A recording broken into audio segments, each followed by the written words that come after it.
أعوذ بالله من الشيطان الرجيم. بسم الله الرحمن الرحيم. من ذا الذي يقرض الله قرضا حسنا فيضاعفه له أضعافا كثيرة والله يقبض ويبسط وإليه ترجعون. ألم تر إلى الملأ من بني إسرائيل من بعد موسى إذ قالوا لنبي له ابعث لنا ملكا نقاتل في سبيل الله قال هل عسيتم إن كتب عليكم القتال ألا تقاتل قالوا وما لنا ألا نقاتل في سبيل الله وقد أخرجنا من ديارنا وأبنائنا فلما كتب عليهم القتال تولوا إلا قليلا منهم والله عليم بالظالمين. وقال لهم نبيهم إن الله قد بعث لكم طالوت ملكا قالوا أنى يكون له الملك علينا ونحن أحق بالملك منه ولم يؤت سعة من المال قال إن الله اصطفاه عليكم وزاده بسطة في العلم والجسم والله يؤتي ملكه من يشاء والله واسع عليم. وقال لهم نبيهم إن آيات الملك أن يأتيكم التابوت فيه سكينة من ربكم وبقية مما ترك آل موسى وآل هارون تحمله الملائكة إن في ذلك لآيات لكم إن كنتم مؤمنين. فلما فصل طالوت بالجنود قال إن الله مبتليكم بنهار فمن شرب منه فليس مني ومن لم يطعمه فإنه مني إلا من اغترف غرفة بيده فشربوا منه إلا قليلا منهم فلما جوازه هو والذين آمنوا معه قالوا لا طاقة لنا اليوم بجالوت وجنوده قال الذين يظنون أنهم ملاقو الله كم من فئة قليلة غلبت فئة كثيرة بإذن الله والله مع الصابرين. সাদাকাল্লাহুল মাওলানাল আযীম। এরশাদ হচ্ছে, বিতাড়িত শয়তান থেকে মহান মাবুদের দরবারে আশ্রয় চাই। পরম করুণাময় দয়ালু আল্লাহ সুবহানাহু তাআলার নামে শুরু। তোমাদের মধ্যে কে আল্লাহকে কর্জে হাসানা দিতে প্রস্তুত আছে, যাতে আল্লাহ তা কয়েক গুণ বাড়িয়ে তাকে ফেরত দেবেন। ক্ষমাবার ক্ষমতা আল্লাহর আছে এবং বাড়াবারও তার কাছেই তোমাদের ফিরে যেতে হবে। আবার তোমরা কি এ ব্যাপারেও চিন্তা করেছ যা মুসার পরে বনি ইসরাইলের নেতৃবৃন্দের সাথে ঘটেছিল? তারা নিজেদের নবীকে বলেছিল, আমাদের জন্য একজন বাদশাহ ঠিক করে দাও, যাতে আমরা আল্লাহর পথে লড়াই করতে পারি। নবী জিজ্ঞেস করল, তোমাদের লড়াই করার হুকুম দেওয়ার পর তোমরা লড়তে যাবে না, এমনটি হবে না তো? তারা বলতে লাগলো, এটা কেমন করে হতে পারে? আমরা আল্লাহর পথে লড়ব না, অথচ আমাদের বাড়িঘর থেকে আমাদের উচ্ছেদ করা হয়েছে, আমাদের সন্তানদের আমাদের থেকে বিচ্ছিন্ন করা হয়েছে। কিন্তু যখন তাদেরকে লড়াই করার হুকুম দেয়া হলো, তখন তাদের অল্প সংখ্যক লোক ছাড়া বাদবাকি সবাই পৃষ্ঠ প্রদর্শন করল। আল্লাহ তাদের প্রত্যেকটি জালেমকে জানেন। তাদের নবী তাদেরকে বলল, আল্লাহ তোমাদের জন্য তালুতকে বাদশাহ নিযুক্ত করেছে। একথা শুনে তারা বলল, সে কিভাবে আমাদের বাদশাহ হবার অধিকারী হলো? তার তুলনায় বাদশাহী লাভের অধিকার আমাদের অনেক বেশি। সে তো কোনো বড় সম্পদশালী লোকও নয়। নবী জবাব দিল, আল্লাহ তোমাদের পরিবর্তে তাকেই মনোনীত করেছে এবং তাকে বুদ্ধিবৃত্তিক ও শারীরিক উভয়বিধ যোগ্যতা ব্যাপকভাবে দান করেছে। আর আল্লাহ তার রাজ্য যাকে ইচ্ছা দান করার এখতিয়ার রাখেন। আল্লাহ অত্যন্ত ব্যাপকতার অধিকারী এবং সব কিছু তার জ্ঞান সীমার মধ্যে রয়েছে। একই সঙ্গে তাদের নবী তাদের একথাও জানিয়ে দিল, আল্লাহর পক্ষ থেকে তাকে বাদশাহ নিযুক্ত করার আলামত এই যে, তার আমলে সেই সিন্দুকটি তোমরা ফিরিয়ে পাবে, যার মধ্যে রয়েছে তোমাদের প্রভুর পক্ষ থেকে তোমাদের জন্য মানসিক প্রশান্তির সামগ্রী, যার মধ্যে রয়েছে মুসার পরিবারের ও হারুনের পরিবারের পরিত্যক্ত বরকতপূর্ণ জিনিসপত্র, এবং যাকে এখন ফেরেশতারা বহন করে ফিরছে। যদি তোমরা মুমিন হয়ে থাকো, তাহলে এটি তোমাদের জন্য অনেক বড় নিশানি। তারপর তালুত যখন সেনাবাহিনী নিয়ে এগিয়ে চলল, তখন সে বলল, আল্লাহর পক্ষ থেকে একটি নদীতে তোমাদের পরীক্ষা করা হবে।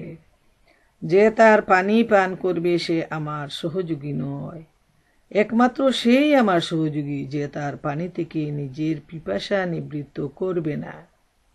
তবে এক আধ আজলা কেউ পান করতে চাইলে করতে পারে, কিন্তু অল্প সংখ্যক লোক ছাড়া বাকি সবাই সেই নদীর পানি আকণ্ঠ পান করল।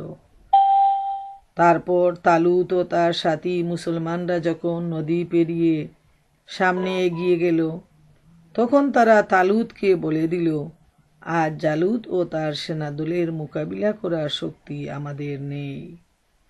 কিন্তু যারা একথা বুঝত যে তাদেরকে একদিন আল্লাহর সাথে মুলাকাত করতে হবে, তারা বলল, অনেকবারই দেখা গেছে অল্প সংখ্যক লোকের একটি দল আল্লাহর হুকুমে একটি বিরাট দলের উপর বিজয় লাভ করেছে। আল্লাহ সবরকারীদের সাথী। আল্লাহ যা বলেছেন সত্য বলেছেন। প্রিয় বোনেরা আমার, আমাদের ধারাবাহিক প্রোগ্রাম সূরা বাকারার দার্স, আজকে আমরা 245 থেকে 249 নম্বর আয়াত পর্যন্ত তেলাওয়াত এবং তর্জমা করলাম এবং এর সংক্ষিপ্ত দার্স পেশ করার চেষ্টা করব। আল্লাহ সুবহানাহু ওয়া তাআলা আমাকে তৌফিক দান করুন। ওমা তৌফিকি ইল্লা বিল্লাহ। এই আয়াতগুলোতে আল্লাহ রাব্বুল আলামিন প্রথমে কর্জে হাসানার কথা বলছেন, যে আল্লাহর রাস্তায় দানের ব্যাপারে যে কতটুকু মর্যাদা রয়েছে এবং আল্লাহ তাআলা কিভাবে তা বৃদ্ধি করে দিবেন সে সম্পর্কে আলোচনা আসছে। এবং পরবর্তী অংশটুকু বনী ইসরাইলদের যে নাফরমানির ব্যাপারটা, সেই ঐতিহাসিক ঘটনা আল্লাহ সুবহানাহু ওয়া তাআলা এখানে তুলে ধরেছেন। তো আমরা দেখি প্রথমে আল্লাহ তাআলা ইরশাদ করেন 245 নম্বর আয়াতে, যে তোমাদের মধ্যে কে আল্লাহকে কর্জে হাসানা দিতে প্রস্তুত আছে, যাতে আল্লাহ তা কয়েক গুণ বাড়িয়ে তাকে ফেরত দেবেন। আর কমাবার ক্ষমতা আল্লাহর আছে এবং বাড়াবারও তার কাছেই তোমাদের ফিরে যেতে হবে। অত্যন্ত সুন্দর গুরুত্বপূর্ণ এই আয়াতটা। আল্লাহ সুবহানাহু ওয়া তাআলা ঈমানদারদের কাছে কর্জে হাসানা চাচ্ছেন এবং আল্লাহ তাআলা নিজেকে দেওয়ার ব্যাপারটা এখানে বলতেছেন মানুষকে উৎসাহিত করার জন্য, যে একজন মানুষ যখন আরেকজন মানুষের বিপদে তাকে কর্জে হাসানা দান করবে, উত্তম খরচ, কর্জে হাসানা মানে উত্তম ঋণ, যে ঋণ দেওয়ার পর সে তাকে কোনো জ্বালাতন করবে না, তাকে কোনো কুটা দিবে না, তাকে কষ্ট দিবে না, সেই লোকটা যখন খুশি তখন ফেরত এনে দিবে, এইভাবে হাসানা যেটা কল্যাণ রয়েছে যে কর্জের মধ্যে, সেই খরচ দেয়াটার নাম হলো কর্জে হাসানা বা উত্তম ঋণ। এবং আল্লাহ নিজে বলছেন যে আমাকে দাও, মানে আল্লাহকে এই কর্জে হাসানা দেওয়ার জন্য কে প্রস্তুত আছে, মানে এর গুরুত্ব এবং মর্যাদা এত বেশি যে মানুষ যখন মানুষের বিপদে এগিয়ে আসে তখন আল্লাহ সুবহানাহু তাআলা তাকে দুনিয়া এবং আখেরাতে কল্যাণ দান করবেন, এবং এর বিনিময়ে আখেরাতে আল্লাহ সুবহানাহু তাআলা তাকে অনেক অনেক গুণ বাড়িয়ে দেওয়ার ওয়াদা করতেছেন এই আয়াতের মধ্যে, যাতে সম্পদশালী মানুষকে কর্জে হাসানা দেওয়ার ব্যাপারে বা দান খয়রাতের ব্যাপারে কৃপণতা না করে, সেজন্য আল্লাহ তাআলা এখানে অনেক গুণ বাড়িয়ে দিবেন সেই ওয়াদাটা করতেছেন।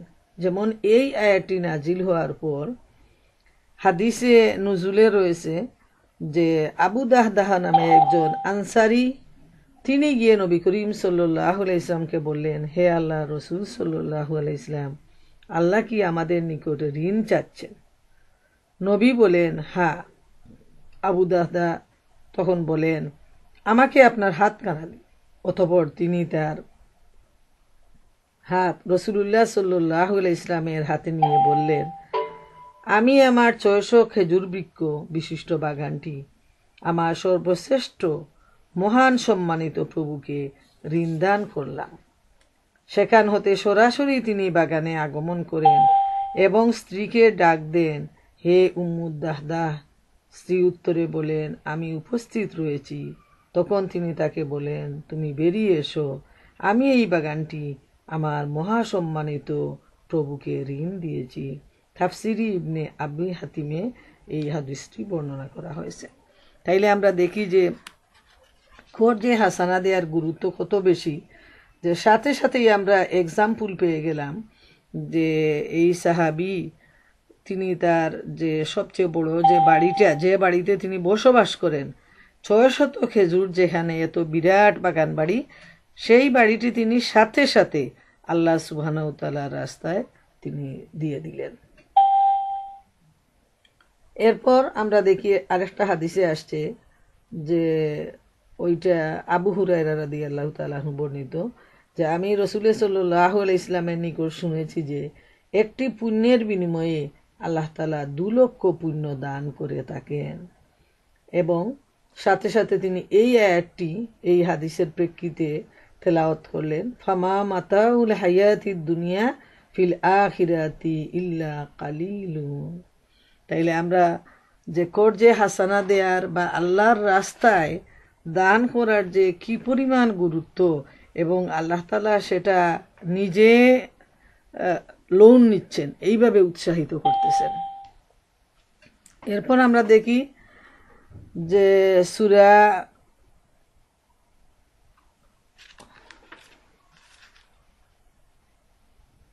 হাদিদের 11 নম্বর আয়াতে আল্লাহ সুবহানাহু তাআলা ঠিক এভাবেই উদ্ধৃতি দেন, মানজাল্লাযী ইকরিদুল্লাহা কারজান হাসানান ফায়ুদাইফাহু লাহু ওয়া লাহু আজরুন কারীম। কে আছে এমন যে আল্লাহকে উত্তম ঋণ দিবে, তিনি তা অনেক গুণ বৃদ্ধি করে দিবেন, তার জন্য রয়েছে আরও সম্মানজনক প্রতিদান। হাদিদের 11 নম্বর আয়াতে আসছে। এরপর আমরা সূরা মুনাফিকুনের 10 নম্বর আয়াতে আল্লাহ সুবহানাহু ওয়া তাআলা ইরশাদ করেন, আমি তোমাদেরকে যে রিজিক দিয়েছি তা থেকে খরচ করো তোমাদের কারণ মৃত্যু আসার আগেই। অন্যথায় অনুতাপ অনুশোচনা করে বলতে থাকবে, হে আল্লাহ, আমাকে যদি অল্প কিছু সময়ের জন্য অবকাশ দিতে তাহলে আমি দান খয়রাত করতাম এবং নেক লোকদের একজন হতে পারতাম। চিন্তা করে দেখেন মা বোনেরা, মৃত্যুর পর সেই কঠিন মুসিবতের সময় যখন মানুষের সামনে এসে হাজির হবে, তখন যদি কেউ বলে যে আল্লাহ আমাকে অবকাশ দাও, আমি দান খয়রাত করব, আমি ভালো আমল করব, নেক কাজ করব, আল্লাহ তাআলা তো বারবারই জানিয়ে দিচ্ছেন যে ওই সুযোগ মানুষের জীবনে আর দ্বিতীয়বার আসবে না। এজন্য এই মহাগ্রন্থ আল কুরআন এবং এই কুরআনের মধ্যে বারবার তাগিদ করা হয়েছে যে আল্লাহ রব্বুল আলামিন মানুষের ভালো কাজের বিনিময় অনেক অনেক গুণ বৃদ্ধি করে দিবেন। সুবহান আল্লাহ তাআলা, এত দয়া মানুষের প্রতি আল্লাহ সুবহানাহু তাআলা। যেমন আমরা দেখি তিরমিজি শরীফের একটা হাদিসে আসছে, হযরত আবু হুরায়রা রাদিয়াল্লাহু তাআলা আনহু বর্ণনা করেছেন যে নবী করিম সাল্লাল্লাহু আলাইহি ওয়াসাল্লাম বলেছেন, দানকারী আল্লাহ নিকটতম, বেহেশতে নিকটতম এবং মানুষের নিকটতম হয়ে থাকে, আর দূরে থাকে দুজক থেকে। আর কৃপণ ব্যক্তি অবস্থান করে আল্লাহ থেকে দূরে, বেহেশত থেকে দূরে, মানুষ থেকে দূরে, দুজকের নিকটে। অবশ্যই একজন জাহেল দাতা, একজন বখিল আবেদের তুলনায় আল্লাহর কাছে অধিকতর প্রিয়।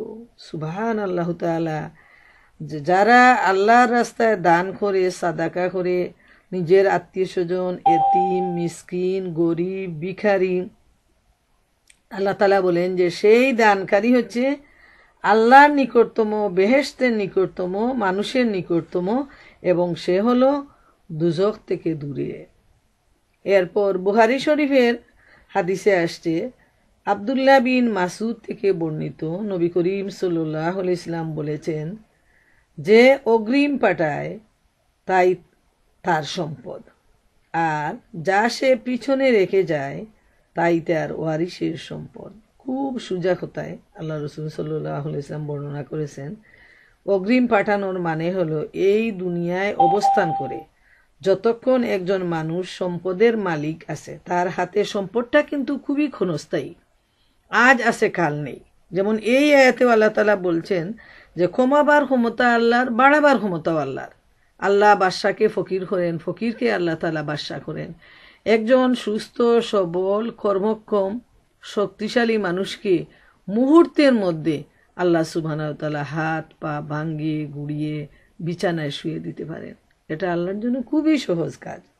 তো সম্পদ যতক্ষণ আমাদের হাতে আছে ততক্ষণ যদি আমরা কর্জে হাসানা দেই, মানুষের কল্যাণের জন্য ব্যবহার করি, সমাজের কল্যাণের জন্য ব্যবহার করি, সেটা হলো অগ্রিম আমাদের অ্যাকাউন্টে পাঠিয়ে দিলাম, আখেরাতের অ্যাকাউন্টে। যে সম্পদটা মানুষ মহব্বত করে শুধু জমা করে রাখে, নবী করিম সাল্লাল্লাহু আলাইহি ওয়াসাল্লামের ভাষায় হলো সেটা ওয়ারিসের সম্পদ। সেটা তার নিজের মালিকানায় থাকে না, সেটা হলো ওয়ারিসের সম্পদ। এরপর আয়াতে আল্লাহ সুবহানাহু ওয়া তাআলা ইরশাদ করেন, আবার তোমরা কি এ ব্যাপারেও চিন্তা করছো যা মুসার পরে বনি ইসরাইলের নেতৃবৃন্দের সাথে ঘটেছিল? তারা নিজেদের নবীকে বলেছিল, আমাদের জন্য একজন বাদশা ঠিক করে দাও যাতে আমরা আল্লাহর পথে লড়াই করতে পারি। নবী জিজ্ঞেস করল, তোমাদের লড়াই করার হুকুম দেওয়ার পর তোমরা লড়তে যাবে না, এমনটি হবে না তো? তারা বলতে লাগলো, এটা কেমন করে হতে পারে? আমরা আল্লাহর পথে লড়ব না, অথচ আমাদের বাড়িঘর থেকে আমাদের উচ্ছেদ করা হয়েছে, আমাদের সন্তানদের আমাদের থেকে বিচ্ছিন্ন করা হয়েছে। কিন্তু যখন তাদেরকে লড়াই করার হুকুম দেয়া হলো, তখন তাদের অল্প সংখ্যক লোক ছাড়া বাদবাকি সবাই পৃষ্ঠ প্রদর্শন করলো। আল্লাহ তাদের প্রত্যেকটি জালেমকে জানেন। এখানে বনি ইসরাইলদের যে নাফরমানির ব্যাপারটা অত্যন্ত পরিষ্কারভাবে আল্লাহ সুবহানাহু ওয়া তাআলা এখানে উল্লেখ করেছেন যে মুসা আলাইহিস ইসলামের পরে যে বনি ইসরাইল যারা ছিল তাদের নেতৃবৃন্দের সাথে যে ঘটনাটা ঘটেছিল সে ব্যাপারটি এখানে উল্লেখ করা হয়েছে যে এই ঘটনাটা হযরত ঈসা আলাইহিস ইসলামের জন্মের প্রায় 1000 বছর আগের ঘটনা। সে সময় আমালিকারা বনি ইসরাইলের উপর চরম নির্যাতন চালাচ্ছিল। ইসরায়েলিদের কাছ থেকে তারা ফিলিস্তিনের অধিকাংশ এলাকা ছিনিয়ে নিয়েছিল। তখন তাদের নবী ছিলেন সামুয়েল, তিনি ছিলেন বনি ইসরাইলের শাসক, কিন্তু তিনি বার্ধক্যে জর্জরিত হয়ে পড়েছিলেন। তাই তিনি তাদের জন্য একজন তারা সেই নবীর কাছে আসলো যে তাদেরকে একজন নেতা ঠিক করে দেওয়ার জন্য, যাতে সেই নেতৃত্বের মাধ্যমে তারা লড়াই করতে পারে। অতঃপর দেখা গেল যে যখন তাদেরকে লড়াই করার জন্য, জেহাদ করার জন্য হুকুম দেয়া হলো আল্লাহ তাআলার পক্ষ থেকে, তখন তারা সবাই পৃষ্ঠ প্রদর্শন করলো। তখন তারা সবাই পালিয়ে গেল, কেউ যুদ্ধের ময়দানে আসলো না। এবং তারা যে এই ধরনের আচরণ করবে, তারা যে জালেম, এই ব্যাপারটি কিন্তু আল্লাহ রাব্বুল আলামিনের সবসময়ই জানা আছে। বনী ইসরাইলদের উপর পরবর্তীতে যে শাস্তিটা নেমে আসে, এর প্রধান কারণ হলো তারা শিরক ও বেদাতের মধ্যে ডুবে গিয়েছিল। তাদের কাছে ক্রমাগত নবী পাঠানো হয়, কিন্তু তাদের অন্যায় কাজের সীমা ছাড়িয়ে যায় এবং শেষ পর্যন্ত এই অন্যায় আর পাপের দরুন আল্লাহ সুবহানাহু ওয়া তাআলা তাদের শত্রুদেরকে তাদের উপর জয়যুক্ত করেন। শত্রুরা তাদেরকে হত্যা করে, বন্দী করে এবং তাদের বহু শহর দখল করে নেয়। এমনকি তাদের নিকট তাওরাত ও শান্তিতে পরিপূর্ণ তাবুত বিদ্যমান ছিল, যা হযরত মুসা আলাইহিস সালাম হতে উত্তরাধিকার সূত্রে চলে আসছিল, যার ফলে তারা যুদ্ধে জয়লাভ করত। কিন্তু তাদের দুষ্টামি ও জঘন্য পাপের কারণে মহান আল্লাহর এই নিয়ামত তাদের হাত হতে ছিনিয়ে নেওয়া হয় এবং তাদের বংশের মধ্যে নবুয়ত শেষ হয়ে যায়। এবং এটা তাবুত, যেটা এটা হলো একটা সিন্দুক, এটাকে এখানে সকিনা হিসাবে উল্লেখ করা হয়েছে, যে এটা ছিল শান্তির সিন্দুক। এবং তাদের শত্রু বাহিনী তাদের উপর জয়যুক্ত হয় এবং সেই শান্তির সিন্দুকটা, যেটা ছিল তাদের নিরাপত্তার কারণ, মুসা আলাইহিস সালাম এবং হারুন আলাইহিস সালামের পরিত্যক্ত জিনিসপত্র ছিল এর মধ্যে, সেটাও শত্রু বাহিনী ছিনিয়ে নিয়ে যায় এবং তাদের মনোবল এমনভাবে নষ্ট হয়ে যায় যে তারা তখন সেই মনোবল ভাঙ্গার জন্যই তারা আর সামনে এগুতে পারে না। অতি সহজেই তারা তাদের সাথে যে শত্রুদের লড়াই হয়, সেখানে তারা খুব সহজেই পরাজিত হয়ে যায় এবং তাদের যেভাবে তাদের বংশধর নষ্ট হয়ে গেল, তাদের সিন্ধুক হারিয়ে গেল, তাদের রাজত্ব ধ্বংস হয়ে গেল এবং এমনভাবে একটার পর একটা শাস্তি দেয়া হলো যে তাদের যে নবুয়তির সিলসিলা ছিল, এটাও একেবারে বন্ধ হয়ে গেল। এরপর আল্লাহ তাআলা ইরশাদ করেন, তাদের নবী তাদেরকে বলল, আল্লাহ তোমাদের জন্য তালুতকে বাদশাহ নিযুক্ত করেছেন। একথা শুনে তারা বলল, সে কিভাবে আমাদের বাদশাহ হবার অধিকারী হলো? তার তুলনায় বাদশাহী লাভের অধিকার আমাদের অনেক বেশি। সে তো কোনো বড় সম্পদশালী লোকও নয়। এখানেও এই ব্যাপারটা আমাদের লক্ষ্য করা প্রয়োজন। আমরা দেখি যে সব সময় যারা অস্বীকারী, যারা মুশরিক, যারা কাফির, যারা মুনাফিক এবং আল্লাহদ্রোহী, আমরা দেখি যে সব নবীর আমলে তারা নিজেদের ধন সম্পদ নিয়ে সবচেয়ে বেশি গৌরব করত এবং তারা সম্পদের অহংকারী ছিল খুব বেশি। নবী করিম সাল্লাল্লাহু আলাইহি সাল্লামের আমলেও আমরা দেখি যে তাদের মধ্যে সবচেয়ে বড় প্রশ্ন এবং যে ভুল ধারণা, সেটা হলো নবী কিভাবে গরিব হতে পারেন। উনি তো হবেন এত বিরাট সম্পদশালী, উনার টাকা পয়সার কোনো অভাব হবে না, উনার সাথে লোকজন গার্ড থাকবে, অনেক লোক যারা উনাকে গার্ড দিয়ে নিবে এবং উনার ফলোয়ার্স যারা হবে তারাও হবে সমাজের সর্বশ্রেষ্ঠ মানুষ, সর্বশ্রেষ্ঠ মানে নেতৃত্বের আসনে থাকবে, তারা হবে খুবই ধন সম্পদে পরিপূর্ণ মানুষ।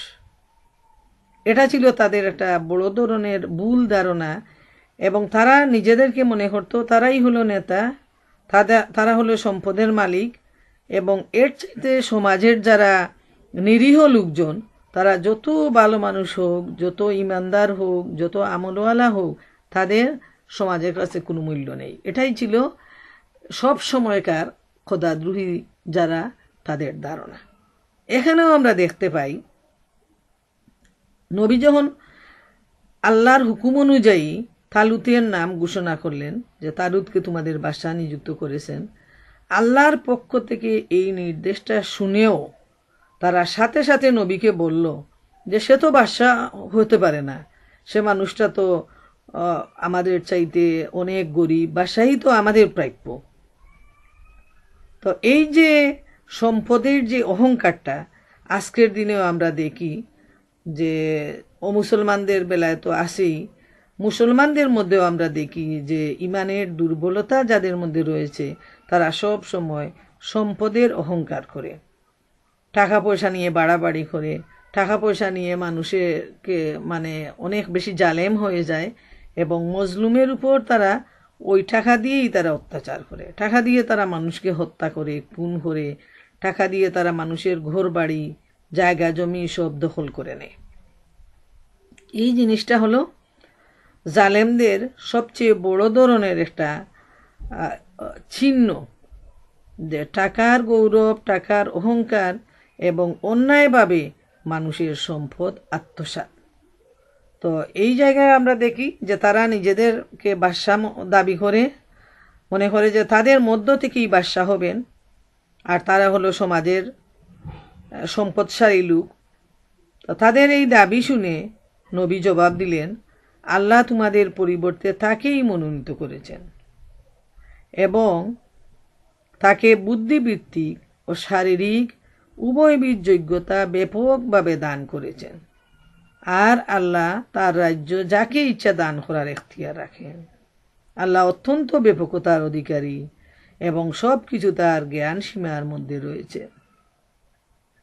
এখন নবী তাদেরকে এই জবাবটা দিলেন যে আল্লাহর সিলেকশন হলো তালুতকে তিনি বাদশাহ নিযুক্ত করবেন এবং বাদশাহ হওয়ার জন্য যে ক্যাপাসিটি দরকার, যে যোগ্যতা দরকার, কোয়ালিটি প্রয়োজন, সেটা হলো প্রজ্ঞা, জ্ঞান, বুদ্ধি, শারীরিক যোগ্যতা, এসবগুলা অবশ্যই থাকতে হবে।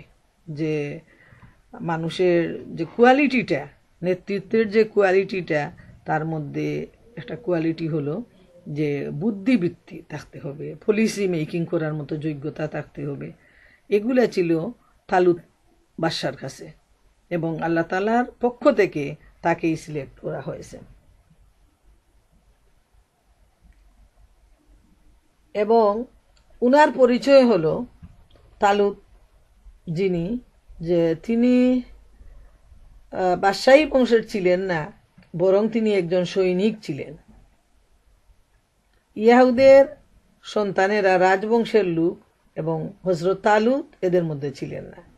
তাই জনগণ প্রতিবাদ করল যে যিনি রাজত্বের দাবিদার হবেন তিনি, যিনি এই রাজবংশের থাকবেন। দ্বিতীয় ব্যাপারটা ছিল তালুত ছিলেন দরিদ্র, তার কোনো ধন সম্পদ ছিল না। কিন্তু আসলে যে ব্যাপারটা তালুতের ব্যাপারে যেটা আসছে, যে তিনি ছিলেন একজন বড় আলেম, এই বর্ণনায় আসছে তার দেহ ছিল সুঠাম ও সবল, তিনি ছিলেন বীর পুরুষ এবং যুদ্ধবিদ্যায় তার পারদর্শিতা রয়েছে। আর সাধারণত বাদশার মধ্যে এই গুণাবলী থাকা প্রয়োজন।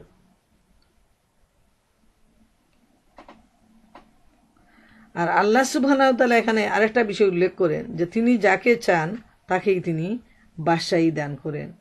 তো আমরা যদি দুনিয়ার দিকে তাকাই তাহলে আমরা যে ব্যাপারটা দেখি সেটা হলো, দেখেন সাদ্দাম হোসেনের ব্যাপারটা দেখেন, তারপর এর আগে তুরস্কের ইরাকের আরেকজন ছিলেন যাকে দেশ থেকে বের করে দেয়া হয়েছিল, এই মুহূর্তে আমার তার নামটা মনে পড়তেছে না।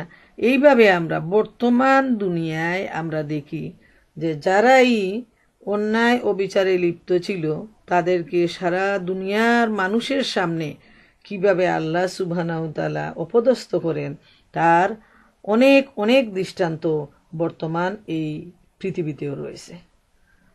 তাই আমরা এই কোরআনের সাথে মিল করে বর্তমান পৃথিবীর সাথে যদি আমরা একটু তুলনা করি তাহলে আমরা এখানে দেখতে পাই যে সবসময়ই যারা নাফরমান, যারা অন্যায়ের মধ্যে ডুবে আছে, তারা আল্লাহ এবং আল্লাহ রসুলের হুকুমকে অমান্য করতে তাদের মোটেই সময়ের প্রয়োজন হয় না। তারা খুব সহজেই অবাধ্য হয়ে যায় এবং অন্যায়কে তারা ইচ্ছামতো তারা আঁকড়ে ধরে। আর যারা সমাজের সর্বোচ্চ ইমানদার মানুষ, সর্বোচ্চ ভালো মানুষ যারা, তারা সবসময় হয় নির্যাতিত, নিপীড়িত, যেহেতু তারা আল্লাহ তাআলার হুকুম পালনের জন্য তারা তাদের জীবনের সর্বস্ব আল্লাহর রাস্তায় বিলিয়ে দেয়। তাই দুনিয়ার পিছনে তাদের ছুটার কোনো সময় থাকে না। তো আমরা এখানে খুব সুন্দর ঘটনা আল্লাহ তাআলা আমাদেরকে জানিয়ে দিচ্ছেন, তা না হলে আমরা জানতে পারতাম না যে বনি ইসরাইলদের অধঃপতনের মূল কারণটাই ছিল তারা এত বেশি পাপের মধ্যে ডুবে গিয়েছিল, অন্যায়ের মধ্যে ডুবে গিয়েছিল, তারা আল্লাহর হুকুম থেকে যুজন দূরে চলে গিয়েছিল। সেজন্য আল্লাহ সুবহানাহু ওয়া তাআলা তাদেরকে শেষ পর্যন্ত এমনভাবে শাস্তি দিলেন যে বাদশাহীও তাদের কাছ থেকে চিরদিনের জন্য বিদায় নিয়ে গেল। তাদের কাছে আর কোনো বাদশা দেয়া হলো না, অন্য জাতি থেকে তাদের উপর নেতৃত্ব দেয়া হলো, যেটা তাদের সবচেয়ে একটা বড় ধরনের মনোপীড়ার কারণ ছিল। আর আল্লাহ এখানে জানিয়েও দিয়েছেন তাদেরকে যে রাজ্য দান করার মালিক হলেন আল্লাহ তাআলা এবং রাজ্যকে ছিনিয়ে নেয়ার মালিকও হচ্ছেন আল্লাহ রব্বুল আলামিন। এখানে কোনো মানুষের কোনো হাত নেই, মানুষের কোনো এখতিয়ার নেই, বরং এসব কিছু হচ্ছে আল্লাহ রব্বুল আলামিনের এখতিয়ারাধীন। যারা আল্লাহর হুকুম মানবে তারাই দুনিয়া এবং আখিরাতের জীবনে হবে তারা সফল, এবং যারা আল্লাহর হুকুমকে অমান্য করবে তারা দুনিয়ায়ও ক্ষতিগ্রস্ত হবে। যতই চাকচিক্যময় অবস্থা আমরা বাইরে থেকে দেখি না কেন, কিন্তু তারা একটু সময়ের ব্যবধানে দুনিয়ায় তারা ক্ষতিগ্রস্ত হবে এবং আখিরাত তাদের জন্য পুরাই ক্ষতির মধ্যে রয়েছে। এরপর আল্লাহ সুবহানাহু ওয়া তাআলা ইরশাদ করেন, একই সঙ্গে তাদের নবী তাদের একথাও জানিয়ে দিল আল্লাহর পক্ষ থেকে তাকে বাদশা নিযুক্ত করার আলামতেই যে তার আমলে সেই সিন্দুকটি তোমরা ফিরিয়ে পাবে, যার মধ্যে রয়েছে তোমাদের প্রভুর পক্ষ থেকে তোমাদের জন্য মানসিক প্রশান্তির সামগ্রী, যার মধ্যে রয়েছে মুসার পরিবারের ও হারুনের পরিবারের পরিত্যক্ত বরকতপূর্ণ জিনিসপত্র, এবং যাকে এখন ফেরেশতারা বহন করে ফিরছে। যদি তোমরা মুমিন হয়ে থাকো তাহলে এটি তোমাদের জন্য অনেক বড় নিশানি। এখানে আল্লাহ সুবহানাহু ওয়া তাআলা যে ব্যাপারটা উল্লেখ করছেন সেটা হলো যে তাদের নবী তাদেরকে এই ব্যাপারটিও জানিয়ে দিলেন যে আল্লাহর পক্ষ থেকে তাকে যে বাদশা নিযুক্ত করা হয়েছে তালুতকে, তার আলামতটা হলো যে তার সময়ে এই সিন্দুকটা ফিরে পাওয়া যাবে। আর এই সিন্দুকের মধ্যে রয়েছে আল্লাহর পক্ষ থেকে তাদের জন্য মানসিক প্রশান্তির সামগ্রী। এই সিন্দুকের মধ্যেই রয়েছে, যার মধ্যে মুসার পরিবারের ও হারুনের পরিবারের পরিত্যক্ত বরকতপূর্ণ জিনিসপত্র, আর যাকে ফেরেশতারা বহন করে নিয়ে ফিরছে। এই যে নদীটা,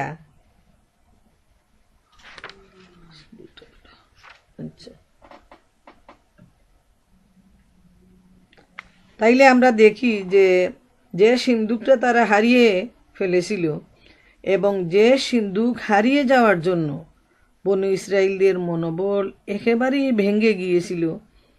তারা ভাবত যে আমাদের যে শান্তি, যে মর্যাদা, সব আমরা এই সিন্দুকের সাথে হারিয়ে ফেলেছি। আমাদের জীবনে আর কোনোদিন শান্তি, কোনোদিন মর্যাদা আর ফিরে আসবে না। এটাই ছিল তাদের যে অশান্তির মূল কারণ। আর এই সিন্দুকের মধ্যে ছিল কোনো বর্ণনায় আসছে যে এর মধ্যে মুসা আলাইহিস সালামের লাঠি ছিল, তারপর এই সিন্দুকের মধ্যে ছিল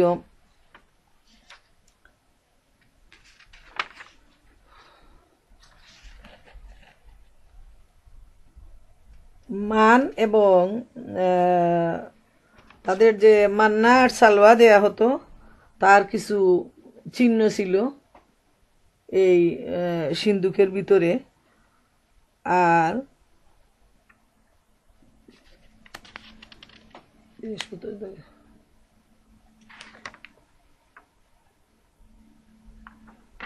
তখন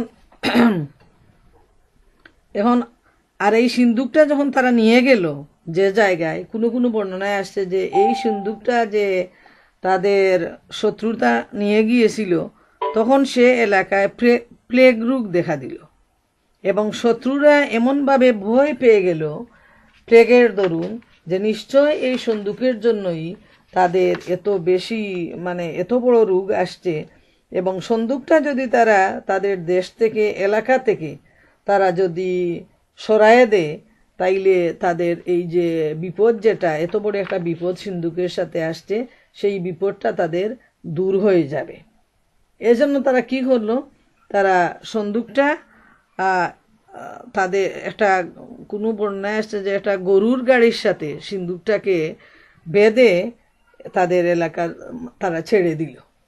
আর কুরআন এখানে বলতেছে যে ফেরেশতারা সিন্দুকটা বহন করে ফিরতেছেন। সুবহানাল্লাহু তাআলা, যে তারা ভয় পেয়ে গেল সেই জাতি এবং সিন্দুকটাকে তারা ইচ্ছাকৃতভাবে তাদের এলাকা থেকে তারা সরায়ে দিল। তারা মনে হলো সিন্দুকটা তাদের জন্য একটা বিপদের কারণ, সিন্দুকের জন্যই তাদের এত বড় রোগ আসছে, তাদের এলাকায় এত বড় বিপদ মুসিবত আসছে, তাই তারা ইচ্ছাকৃতভাবে সিন্দুকটাকে সরিয়ে দিল। এখন সিন্দুকের তো হাত পা নেই, সিন্দুকটা চলবে কিভাবে? এই কুরআনের বর্ণনা থেকে আমরা দেখি যে এই সিন্দুকটা ফেরেশতারা বহন করে নিয়ে ফিরছেন। আর তালুত, যিনি বাদশাহ আল্লাহর পক্ষ থেকে নিযুক্ত হয়েছেন, তার মাধ্যমেই এই সিন্দুকটা বনী ইসরাইলরা পেয়ে যাবে। এটা হলো তাদের একটা আলামত। নবী তাদেরকে এই আলামতের ব্যাপারে জানায় দিলেন যে তোমরা যদি নবীর সাথে যাও, তোমরা তার আনুগত্য করো, তাহলে তোমাদেরকে এই সিন্দুকটা ফিরিয়ে দেয়া হবে এবং এই সিন্দুকের মাধ্যমেই তোমাদের পূর্ববর্তী শান্তি, শৃঙ্খলা, তোমাদের বরকত সবগুলো আবার তোমাদের কাছে ফিরে আসবে। এরপর এরশাদ হচ্ছে, তারপর তালুত যখন সেনাবাহিনী নিয়ে এগিয়ে চলল, তখন সে বলল, আল্লাহর পক্ষ থেকে একটি নদীতে তোমাদের পরীক্ষা করা হবে। যে তার পানি পান করবে সে আমার সহযোগী নয়, একমাত্র সেই আমার সহযোগী যে তার পানি থেকে নিজের পিপাসা নিবৃত্ত করবে না। তবে এক আধ আজলা কেউ পান করতে চাইলে করতে পারে, কিন্তু অল্প সংখ্যক লোক ছাড়া বাকি সবাই সেই নদীর পানি আকণ্ঠ পান করল। এখানে যে বর্ণনাটা আসছে সেটা হলো আল্লাহ সুবহানাহু ওয়া তাআলা বনী ইসরাইলদের নাফরমানি সম্পর্কে খুব ভালোভাবেই জানেন এবং যে তালুতকে তাদের বাদশা করে নিযুক্ত করে দেয়া হলো, যিনি সেনাবাহিনীর প্রধান হয়ে এই যুদ্ধ পরিচালনা করবেন, তিনিও তার বুদ্ধি বিবেচনা দিয়ে বুঝতে পারলেন যে এই জালেম জাতি, এদেরকে সবার আগে পরীক্ষা করা দরকার। যুদ্ধের ময়দানে গিয়ে যদি ওরা উলট পালট কিছু করে, তাহলে তখন পুরা যুদ্ধের নিয়ম শৃঙ্খলা ভেঙে যাবে, তাতে কোনো ধরনের সন্দেহ নাই। তাই তিনি তাদেরকে আগেই পরীক্ষা করে নিতে চাইলেন যে সামান্য একটা পানি দিয়ে যদি তাকে পরীক্ষা করি তাদেরকে, তখন দেখা যাবে তারা যদি ওই পরীক্ষায় পাশ হয়, তাইলে তখন মনে করা যাবে যে তারা যুদ্ধ করার উপযুক্ত। আর এই সামান্য পরীক্ষায় যদি তারা পরাজিত হয়ে যায়, তাহলে তখনই বোঝা যাবে যে এরা জেহাদের উপযোগী মানুষ নয়, এরা হলো নাফরমান, এরা হলো জালেম। হযরত ইবনে আব্বাসের উক্তি অনুসারে যে নদীটার কথা বলা হয়েছে, সেই নদীটি হলো উর্দুন ও ফিলিস্তিনের মধ্যবর্তী স্থলে অবস্থিত। নদীর নাম ছিল নাহরুস সারিয়া। তালুত তাদেরকে সতর্ক করে দেন যে কেউ যেন এই নদীর পানি পান না করে, যারা পান করবে তারা তার সাথী হবে না। আর যদি খুব তৃষ্ণার্ত হয়ে যায়, তাইলে অল্প একটু পানি যদি পান করে নেয়, তাতে কোনো দোষ নাই। কিন্তু দেখা গেল যে তাদের পিপাসাটা এই পর্যায়ে চলে গেল যে সবাই পিপাসার্থ হয়ে গেল এবং তারা নবীর আদেশ অমান্য করে ইচ্ছা মতো পেট পুড়ে তারা পানি পান করতে থাকলো। অল্প কিছু সংখ্যক লোক ছিল ইমানদার, তারা এক চুমুক ব্যতীত আর পানি পান করল না। একই সমাজের লোক, একই দেশের লোক, কিন্তু দেখা গেল যে যাদের ইমানের দুর্বলতা রয়েছে তারা এত পিপাসার্থ হয়ে গেল এবং তারা পানি দিয়েই পেটটা ভর্তি করে নিল।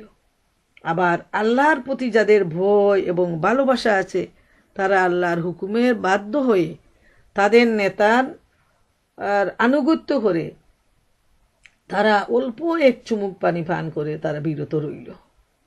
এবং হযরত ইবনে আব্বাসের উক্তি অনুযায়ী যে ওই এক চুমুকেই তাদের পিপাসা মিটে গেল এবং তারা জেহাদে অংশগ্রহণ করলো। আর যারা পূর্ণভাবে পানি পান করলো তাদের পিপাসা নিবৃত্ত হলো না এবং তারা জেহাদেরও উপযুক্ত বলে গণ্য হলো না। তারপর আরেকটা বিষয় এখানে লক্ষ্য করা যায় যে নদী পার হওয়ার পরই যুদ্ধ শুরু হবে। নদীর অপর পারে রয়েছে শত্রু সৈন্য এবং সেখানেই ফয়সালা হবে তাদের সাথে। কিন্তু নদী পার হয়েই অবাধ্য লোকেরা প্রতারণা শুরু করে দিল এবং তারা অনেকেই যুদ্ধ যেতে অস্বীকার করল। তাইলে এই ঘটনা থেকে যে জিনিসটা আমাদের কাছে পরিষ্কার যে যারা আল্লাহর অবাধ্য তারা খুব সহজেই তারা ভয় পেয়ে যায়। সামান্য একটু বিপদ যদি তাদের সামনে আসে তখন তারা আত্মহারা হয়ে যায়, তখন তারা অস্থির পেরেশান হয়ে যায়। আল্লাহর হুকুম কোনটি সে ব্যাপারে তাদের কোনো হুঁশ জ্ঞান থাকে না এবং চতুর্দিকে দিক বিদিক তারা ছুটতে থাকে।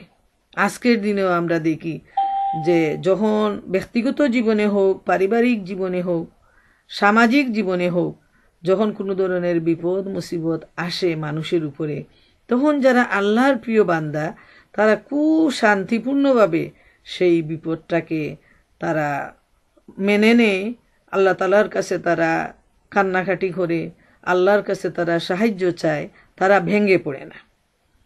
আর যারা আল্লাহর অবাধ্য, ইমানের দুর্বলতা রয়েছে যাদের মাঝে, তারা কিন্তু সামান্য একটু মুসিবত আসলেও তারা মনে করে যে পাহাড় ভেঙে পড়েছে এবং তারা কোনো দিশা পায় না। তারা অস্থির হয়ে যায়। যেভাবে শরীয়ত অনুযায়ী আল্লাহর কাছে সাহায্য চাওয়া প্রয়োজন, সবর করা প্রয়োজন, সেভাবে তারা করতে পারে না। এই বনী ইসরাইল জাতির ঘটনা দেখে শিক্ষা নেয়ার জন্য আল্লাহ রাব্বুল আলামিন এই ঘটনাকে কুরআনে উদ্ধৃত করে দিয়েছেন, যাতে এই সময় সব দেশেই আসবে। যেমন বর্তমানে বাংলাদেশের অবস্থা, সিরিয়ার অবস্থা, ইজিপ্টের অবস্থা, ইমানদারদের উপর কি ধরনের নির্যাতন চলতেছে। কিন্তু যারা দুর্বল মনা মানুষ তারা বিপক্ষে যোগ দিয়ে ইমানদারের উপর তারা নির্যাতন চালায়। আর ইমানদাররা নির্যাতনে নির্যাতিত হওয়ার পরও তারা ইমানের জন্য টিকে থাকে, অথবা তারা আল্লাহর জন্য জীবন দিয়ে শহীদ হয়ে আল্লাহর নৈকট্য তারা অর্জন করে, আল্লাহর সন্তুষ্টি তারা অর্জন করে। তাহলে এখানে দেখা গেল যে একদল লোক তারা বিরাট সংখ্যক যারা তারা পরাজিত হয়ে গেল, তারা পানি পান করলো। আর অল্প সংখ্যক লোক যারা ইমানদার তারা তা থেকে বিরত থাকলো। অতঃপর তালুত ও তার সাথী মুসলমানরা যখন নদী পেরিয়ে সামনে এগিয়ে গেল তখন তারা তালুতকে বলে দিল, আজ জালুত ও তার সেনাদলের মোকাবিলা করার শক্তি আমাদের নেই। এখন যারা নদী পার হওয়ার সাথে সাথেই সেই যারা পানি পান করেছিল তারা ঘোষণা দিয়ে দিল, তালুতকে জানিয়ে দিল যে আমরা জালুতের সাথে যুদ্ধ করতে পারবো না, আমাদের সে শক্তি নাই। তার এত বড় বিরাট বাহিনী, এই বাহিনীর সাথে লড়াই করার মতো কোনো উপায়েই আমাদের কোনো যোগ্যতা নেই, কোনো শক্তি নেই। এটা তারা পরিষ্কারভাবে জানিয়ে দিল। কিন্তু যারা একথা বুঝতো যে তাদেরকে একদিন আল্লাহর সাথে মুলাকাত করতে হবে, তারা বলল, অনেকবারই দেখা গেছে অল্প সংখ্যক লোকের একটি দল আল্লাহর হুকুমে একটি বিরাট দলের উপর বিজয় লাভ করেছে। আল্লাহ সবরকারীদের সাথী। এই দেখেন একদম পাশাপাশি দুইটা দল, ইমানের সবাই কিন্তু এখানে মুসলমান, কিন্তু সত্যিকার অর্থে আল্লাহ রব্বুল আলামিন যে পরীক্ষাটা নিতে চাইলেন তাদের কাছ থেকে, পরীক্ষা ছাড়া তো আল্লাহ তাআলা কাউকে ছেড়ে দিবেন না। যেমন সূরা আনকাবুতে আল্লাহ সুবহানাহু ওয়া তাআলা ইরশাদ করেন, আম হাসিবতুম আন্নামা খালাকনাকুম আবাসাও ওয়া আন্নাকুম ইলাইনা লা তুরজাউন, যে লোকেরা কি মনে করে নিয়েছে তাদেরকে এমনিতেই ছেড়ে দেয়া হবে আর তাদেরকে পরীক্ষা করা হবে না, কে খাঁটি ইমানদার আর কে জুটা। এবং এইভাবে আরও অনেক আয়াত রয়েছে কুরআনের মধ্যে। আল্লাহ সুবহানাহু ওয়া তাআলা ইরশাদ করেন যে পরীক্ষা ছাড়া তিনি কাউকে ছেড়ে দিবেন না, অবশ্যই ইমানের পরীক্ষা নেওয়া হবে। এবং এটা আমাদের বিবেকেরও দাবি যে পরীক্ষা ছাড়া এত বড় জান্নাত, এত বড় পুরস্কার আল্লাহ কিভাবে দান করবেন। তাই বিভিন্নভাবে আল্লাহ রব্বুল আলামিন মানুষকে পরীক্ষা করেন। যেমন বনি ইসরাইল জাতিকে তারা বিভিন্নভাবে পরীক্ষা করেছেন এবং তারা বারবারই নাফরমানির পরিচয় দিয়েছে। তো এখানে যে বিরাট যে গোষ্ঠী, তারা জালুতের সেনাবাহিনী দেখে তারা ভয় পেয়ে গেল এবং তারা অস্বীকার করলো যে এদের বিরুদ্ধে তারা কোনো অবস্থায় যুদ্ধ করতে যাবে না। এর মধ্যে আল্লাহ সুবহানাহু ওয়া তাআলার খাঁটিয়ে একদল বান্দা ছিল, ইমানদার একদল বান্দা ছিল, যারা পরীক্ষায় উত্তীর্ণ হয়ে গেল। তারা পানিও পান করলো না এবং তারা বলল যে আমরা সব সময় দেখে আসছি সংখ্যাটা কোনো বড় ব্যাপার নয়, বিরাট বিরাট সংখ্যার সাথে অল্প সংখ্যকরা আল্লাহর হুকুমে বিজয় লাভ করে আমরা সব সময় দেখে আসি। এটা হলো তার ইমানের শক্তির জন্য, ইমানের বলে বলিয়ান। এজন্য আল্লাহ রব্বুল আলামিন তাদের অন্তরের মধ্যে বিশ্বাস দিয়ে দিলেন, ফালিয়াতাওয়াক্কালিল মুমিনুন। আল্লাহ তাআলা বলছেন যে আর মুমিনদের উচিত আল্লাহ তাআলার উপর ভরসা করা। তারা এমনভাবে ভরসা করো আল্লাহর উপর যে তাদের কাছে এই বিরাট দলটা ইমানের তুলনায় তুচ্ছ মনে হলো, যে আসলে তো সংখ্যা কোনো ব্যাপারই নয়, ব্যাপার তো হচ্ছে ইমান। আমরা যদি মজবুত ইমান নিয়ে আল্লাহর উপর ভরসা করে এই বিরাট দলের উপর ঝাঁপিয়ে পড়ি, তাহলে আল্লাহ রব্বুল আলামিন আমাদেরকে সাহায্য করবেন এবং অবশ্যই বিজয় আমাদের পদচুম্বন করবে। এটা হলো তাদের ভাষ্য। আর এই সাথে তারা বলল যে আল্লাহ তো সবসময় সবরকারীদের সাথী, আল্লাহু মাআস সাবিরিন, যে আল্লাহ হচ্ছেন সবরকারীদের সাথী। এবং আমরা দেখি সূরা বাকারার প্রথম দিকে এইভাবে আসে, ইন্নাল্লাহা মাআস সাবিরিন, নিশ্চয়ই আল্লাহ ধৈর্যশীলদের সাথে রয়েছেন। আবার আমরা দেখি আল্লাহ সুবহানাহু ওয়া তাআলা ইরশাদ করেন, ইয়া আইয়ুহাল্লাযীনা আমানুসবিরু ওয়া সাবিরু, হে ঈমানদারগণ তোমরা সবর করো এবং সবরের প্রতিযোগিতা করো। আর সবর সম্পর্কে নবী করিম সাল্লাল্লাহু আলাইহি ইসলামের বাণী হলো, তিনি বললেন যে সবর হলো একটা কাঁটা গাছের মতো, যার শরীরে কাঁটা ভর্তি এবং তার উপরে যে ফলটা রয়েছে সেটা হলো খুবই মজাদার। এর মানে হলো দুনিয়ার জীবনে বিপদ মুসিবত আসবে, এ সময় যারা সবর করবে, এই সবরটা কিন্তু সহজ কোনো ব্যাপার নয়, অনেক কষ্টের ব্যাপার। আর সবরের মাধ্যমে যখন সে এই কষ্ট পাড়ি দিয়ে যাবে, তখন তার জন্য রয়েছে উত্তম ফলাফল, অত্যন্ত সুন্দর ফলাফল রয়েছে সেই সবরকারীদের জন্য। তো বনি ইসরাইলদের এই ঘটনা দিয়ে আল্লাহ সুবহানাহু ওয়া তাআলা আমাদেরকে শিক্ষা দেন নবী করিম সাল্লাল্লাহু আলাইহি ইসলামের মাধ্যমে। তখনকার সময় যে মুসলমানরা ছিল তাদেরকে যেমন শিক্ষা দেন, ঠিক তেমনি কিয়ামত পর্যন্ত এই পৃথিবীতে যত মুসলমান আসবে তাদের উপর এই ধরনের বিভিন্নভাবে পরীক্ষা আসবে। এবং এখান থেকে যেন আমরা এই শিক্ষাই নেই যে আল্লাহর উপর পরিপূর্ণ বিশ্বাস নিয়ে, পরিপূর্ণ ঈমান নিয়ে যখন ঈমানদার সামনে এগিয়ে চলবে, তার যখন বিপদ মুসিবতে সামনে এগিয়ে যাবে আল্লাহর উপর ভরসা করে, তখন সে যদি পরাজিত হয় এটা হলো তার জন্য বিজয়, যেহেতু মরলে শহীদ আর বাঁচলে গাজী। এ প্রসঙ্গে নবী করিম সাল্লাল্লাহু আলাইহি ইসলামের একটা হাদিস উল্লেখ করা যায়। নবী করিম সাল্লাল্লাহু আলাইহি ইসলাম বলেছেন যে মুমিনের জন্য দুদিকেই লাভ। মুমিনের জীবনে যখন বিপদ আসে তখন সে সবর করে আল্লাহ তাআলার কাছে সাহায্য চায়, বেশি বেশি ইবাদত করে, এটা তার জন্য লাভজনক। আর মুমিনের জীবনে যখন প্রশান্তি আসে তখন সে আল্লাহ তাআলার শুকরিয়া আদায় করে, সেটাও তার জন্য লাভজনক। তো প্রিয় মা বোনেরা আমার, আমরা এতক্ষণ সূরা আল বাকারার এই 245 থেকে 249 নম্বর আয়াত পর্যন্ত যে সংক্ষিপ্ত দার্স পেশ করলাম, এ থেকে অনেক অনেক শিক্ষা নেয়ার আছে, অনেক নতুন নতুন বিষয় জানার আছে। আল্লাহ রব্বুল আলামিন যদি আমাদেরকে না জানাতেন তাহলে আমরা সব কিছু অজানাই থেকে যেত।